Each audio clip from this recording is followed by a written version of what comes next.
Welcome ji to this next lesson on small and medium enterprise management. इस particular lesson का objective है to discuss the factors and historical events that led towards the development of small and medium enterprise sector in Pakistan. So let's dive into it. अगर आप focus कर पाए board पर तो after the partition के बाद हमारी गवर्नमेंट्स का 2 से ढाई दहाई तक यानी 1960s तक बड़ा वाज़ेह फोकस नजर आता है on large scale industrial development, यानी बड़े पैमाने पर बड़े स्केल की जो सनत है उसी पर फोकस करती हुई नजर आती है आपको इकोनॉमिक मशीनरी या जो गवर्नमेंट फैसिलिटेशन या पॉलिसी है,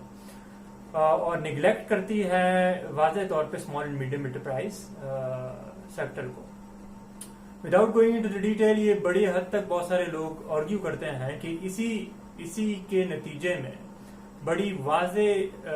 inequality in distribution of wealth जो है वो ऑब्जर्व की गई इस पर्टिकुलर फोकस के नतीजे में, और सो मच सो कि सोसाइटी में एक बहुत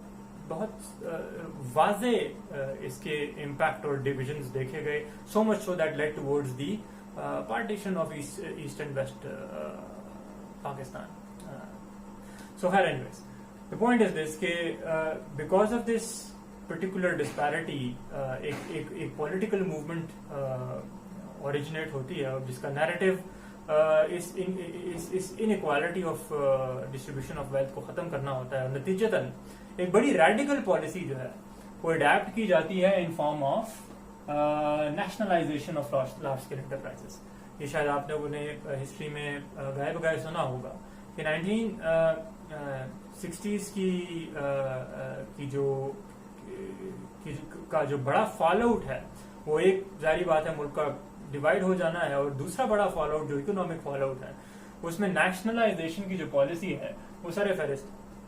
समहाउ नेशनलाइजेशन के तहत तमाम प्राइवेट सेक्टर की लार्ज स्केल एंटरप्राइजेस को गवर्नमेंट ने एक्वायर कर लिया, एंड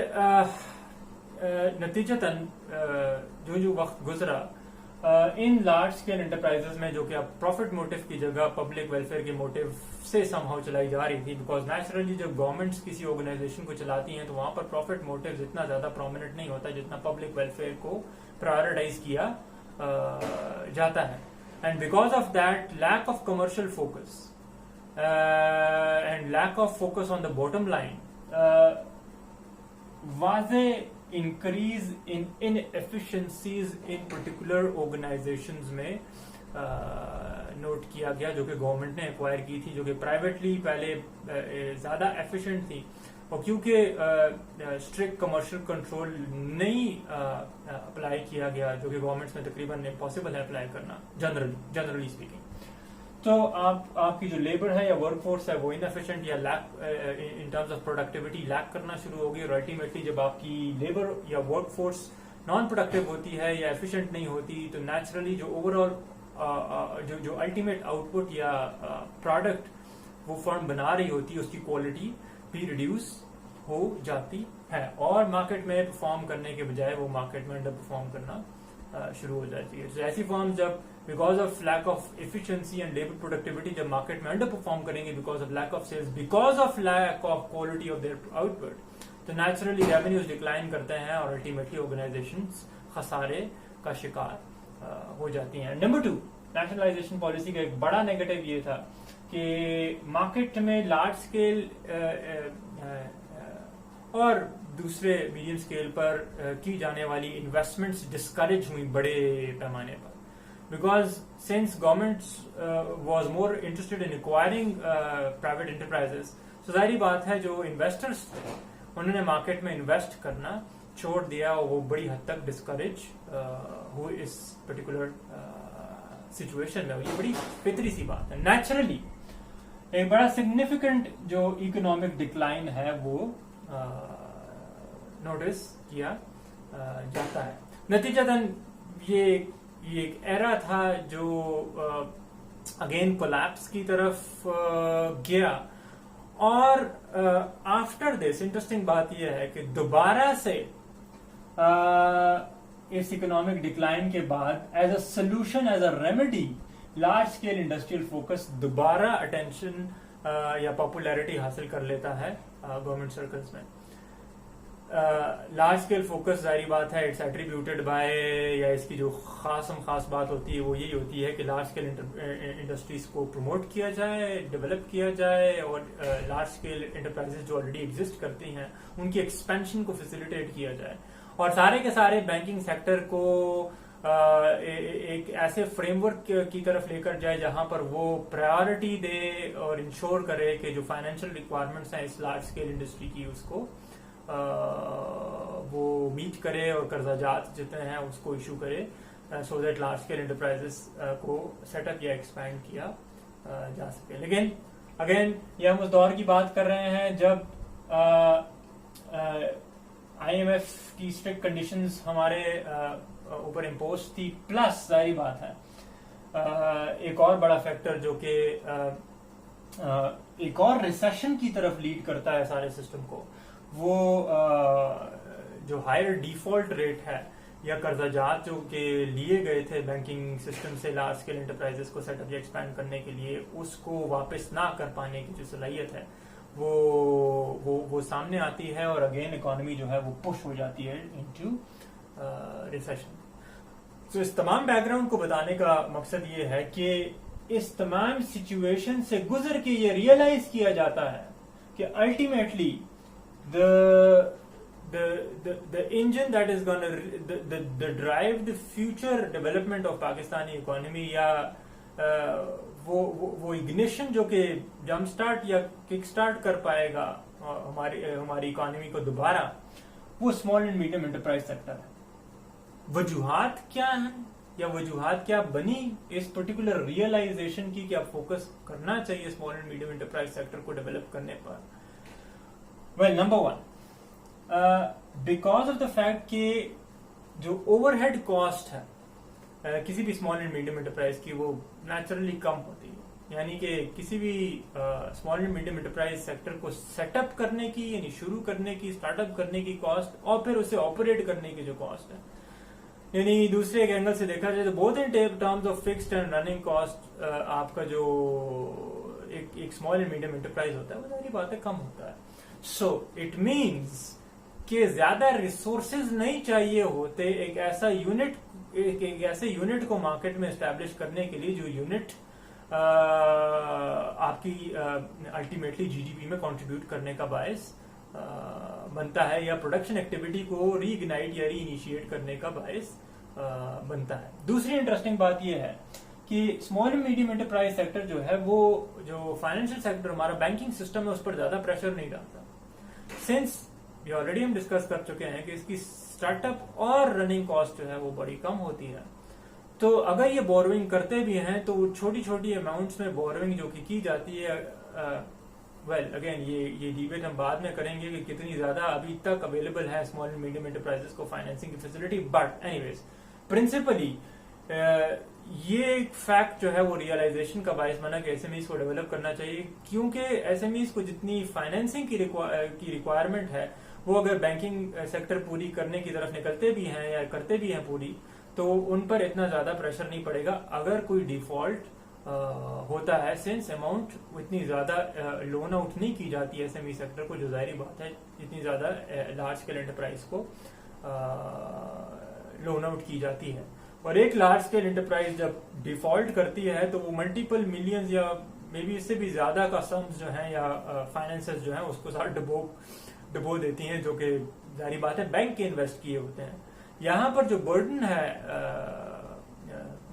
जो लेंडर्स हैं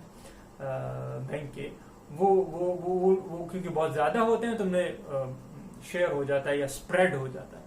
और इसके बरक्स हमने लास्ट लेक्चर में भी ये देखा था, हमने बड़ी इंटरेस्टिंग स्टैटिस्टिक्स डिस्कस की थी कि पाकिस्तान में small and medium enterprise sector का जो डिफॉल्ट रेट है वो कम है लार्ज स्केल एंटरप्राइजेस के डिफॉल्ट रेट से। इसका एक ज़ेली फायदा और भी है, वो बड़ा इंटरेस्टिंग है। सिंस एक छोटे फर्म को एस्टैब्लिश करने के लिए ज्यादा फाइनेंसेस अवेलेबल की जरूरत नहीं होती, यानी कि जब एक लार्ज स्केल एंटरप्राइज रखती है उसको मल्टीपल मिलियंस या इवन बिलियंस की अमाउंट लोन आउट की जाती है, तो बहुत सारे सोसाइटी के जो और सेक्टर्स हैं या सेक्शंस ऑफ सोसाइटीज हैं या वो छोटे छोटे कारोबार करने वाले टैलेंटेड इंडिविजुअल्स हैं जो कि ख्वाहिश रखते हैं लेकिन जो कि इन्वेस्टमेंट नहीं रखते, वो सारे महरूम हो जाते हैं जब सारा का सारा सरमाया लार्ज स्केल इंडस्ट्री में बांट दिया जाता है। लेकिन इसके बरक्स कम सरमाए की लागत की वजह से स्मॉल एंड मीडियम एंटरप्राइजेस ये गुंजाइश देती हैं कि सरमाए को फैला दिया जाए उन तमाम सेक्शंस ऑफ सोसाइटी में जो कि आइडिया रखते हैं, इन्वेस्ट करना चाहते हैं और अपने बिजनेसेस को लॉन्च करना चाहते हैं। नेचुरली जब स्मॉल एंड मीडियम एंटरप्राइजेस कम लागत पे बैंक सेक्टर पर कम प्रेशर डालते हुए जब मार्केट में आएंगे तो वो नेचुरली वो बहुत सारा सेक्शन जो कि अनएम्प्लॉयड हो गया इस प्रीवियस क्राइसिस की वजह से उसको एम्प्लॉयमेंट देने का बायस बनेगा। और ना सिर्फ एम्प्लॉयमेंट देने का बायस बनेगा बल्कि एक सेल्फ हेल्प या एंटरप्रेन्योरियल कल्चर जो है उसको प्रमोट करने का बायस बनेगा अगर फैसिलिटेट किया जाए small and medium enterprise sector को। देखें गो के ये प्रैक्टिस बड़े अरसे से की जा रही है या करने की कोशिश की जा रही है पाकिस्तान में, लेकिन ये अब एक सटल फैक्ट है, एक सटल रियलाइजेशन है कि जितना ज्यादा small and medium enterprise sector को फैसिलिटेट किया जाएगा उतना ज्यादा इकोनॉमिक ड्राइव हासिल कर पाएगी। और हम इस पर्टिकुलर बात को मल्टीपल दफा डिस्कस कर चुके हैं। खैर एनीवेज मूविंग ऑन, ये भी देखा गया कि इस एसएमई सेक्टर को डेवलप करने की एक और बहुत बड़ा जो रीजन है या फैक्टर है वो वेंडर बेस का बढ़ जाना है। वेंडर्स मतलब सप्लायर्स। देखें जब छोटे और दरमियाने दर्जे की सनत लगती है तो बहुत सारे छोटे छोटे vendors, service provider, goods providers जो हैं वो मार्केट में सरफेस होते हैं जो कि बायस बनते हैं firm large scale industrial development की। देखिए लार्ज स्केल इंडस्ट्री अगर आप फैसिलिटेट कर रहे हैं और फोकस सिर्फ आपको उस पर है तो ये ध्यान में रखिए कि लार्ज स्केल इंडस्ट्री बगैर मीडियम और स्मॉल स्केल इंडस्ट्री के चल नहीं सकती। हाँ ये अलग बात है कि अगर आपकी स्मॉल मीडियम एंटरप्राइज सेक्टर जो है वो वीक है तो फिर लार्ज स्केल एंटरप्राइजेस को, और अनफॉर्चुनेटली अगर आप सिर्फ अपने ऑटो सेक्टर की एग्जांपल ले लें तो अनफॉर्चुनेटली आप स्टिल ये प्रॉब्लम देख रहे हैं कि डिस्पाइट द फैक्ट कि ये रियलाइज किया गया है या ये बात थ्योरेटिकली एस्टैब्लिश कर दी गई है कि स्मॉल एंड मीडियम स्केल पर जब एंटरप्राइजेस को डेवलप या प्रमोट किया जाएगा तो वो वेंडर्स यानी सप्लायर्स की बेस आपकी पाकिस्तान में बढ़ेगी जिसकी वजह से लार्ज स्केल इंडस्ट्री की फर्म एस्टैब्लिशमेंट हो पाएगी। मिसाल मैं आपको दे रहा था ऑटो सेक्टर की। पाकिस्तान में गाड़ियां अभी तक एक बड़ा हिस्सा अपने स्पेयर्स का इंपोर्ट करती है फ्रॉम फॉरेन कंट्रीज, यानी कि अभी तक गो के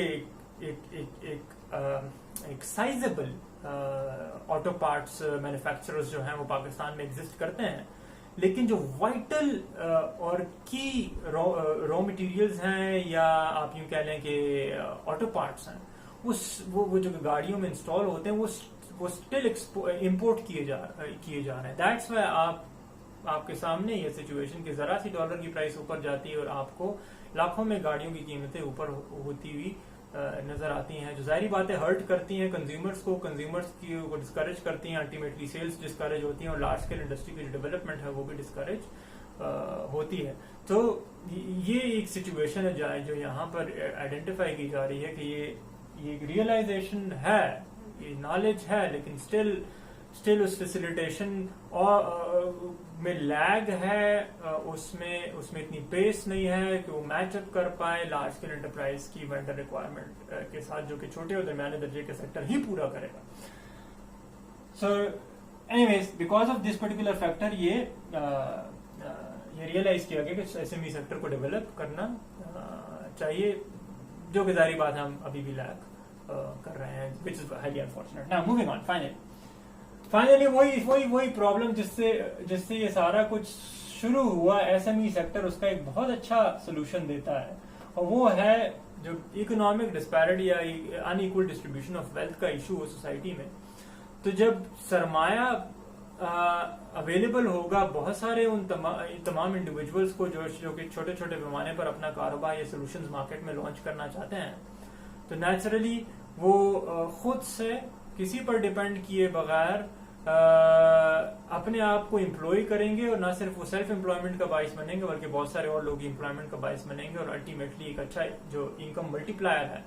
वो ना सिर्फ लार्ज स्केल सेक्टर की पर पर मुनहसर होगा, बल्कि इसके साथ साथ small and medium enterprise sector भी आपकी इस इनकम मल्टीप्लायर को जनरेट करेगा और अल्टीमेटली मार्केट में, सोसाइटी में ज्यादा लोग जो हैं वो एम्प्लॉय होने के बाद अपनी बाइंग पावर बढ़ा पाएंगे, जो कि डेफिनेटली एक फ्रूटफुल आउटकम है किसी भी इकोनॉमी के लिए। So that's that इस पर्टिकुलर लेसन में इतना ही। See you in the next lecture.